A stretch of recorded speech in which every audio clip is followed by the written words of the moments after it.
Le Maroc va la jouer sobre pour son match amical face au Paraguay à Lens. Malgré l'attribution de la victoire sur tapis vert face au Sénégal en finale de la CAN, il n'y aura pas de célébration.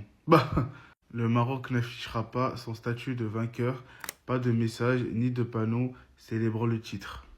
Après les gars, c'est vrai que c'est logique, hein. Parce que même eux-mêmes, les gars, eux-mêmes, ils savent déjà qu'ils ne sont pas champions d'Afrique. Mais en vrai de vrai, moi je pense que c'est pas ça. Moi honnêtement, en vrai de vrai, il y a la Coupe du Monde, les gars, qui va jouer. Et la Coupe du Monde, honnêtement, c'est largement mieux que toutes les compétitions continentales. Et en plus de ça, le Maroc, les gars, peuvent potentiellement gagner la Coupe du Monde. Ils peuvent, les gars, gagner la Coupe du Monde. J'ai un monde, ils peuvent gagner la Coupe du Monde. Par rapport à ce qu'ils ont fait en 2018, ils peuvent vraiment, vraiment, vraiment remporter le match.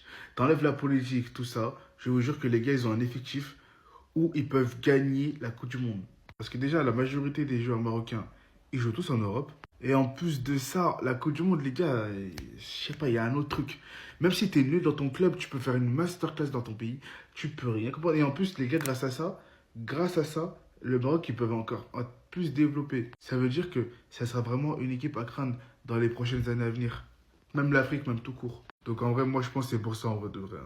Après, on verra un peu ce que ça va donner par la suite. Moi, honnêtement, je vois le Maroc aller loin pour la Coupe du Monde.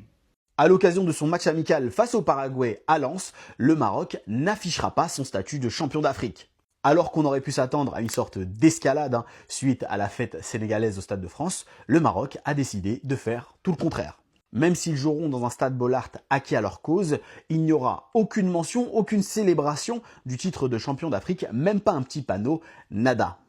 Même si officiellement la CAF a attribué une victoire 3-0 sur tapis vert aux Marocains, visiblement cela ne leur suffit pas pour célébrer le titre correctement. Je pense qu'il y a une volonté quand même des Marocains de temporiser, d'attendre certainement le jugement du TAS et le cas échéant, si jamais il devait y avoir une célébration, eh bien ça sera une célébration à la maison, à domicile, avec le retour de la coupe et des médailles. Je vois mal comment le Maroc pourrait célébrer quoi que ce soit sans que tout ce qui lui avait été promis par la CAF ne lui soit donné. Dites-moi ce que vous pensez de cette stratégie de temporisation adoptée par le Maroc. Il dit, où est-ce que célébrer pour l'ordre? Non, ils vont célébrer quoi?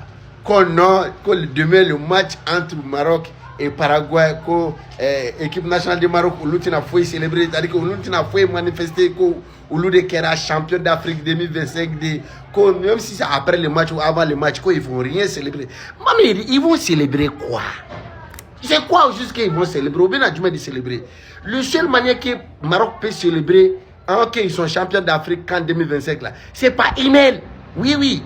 Rien du tout. Sinon, ils vont envoyer un email à tous les supporters paraguayens qui sont là-bas ou avec même les supporters des Marocains. Disent, c'est nous les champions d'Afrique 2025 à email. Pas sur les tapis verts. Sinon, ni Kawago. Vous gagnez Coupe d'Afrique sur email. Titi a célébré ça sur le tapis vert. Vous allez copier Sénégal. Essayez, ouais. À Korobo.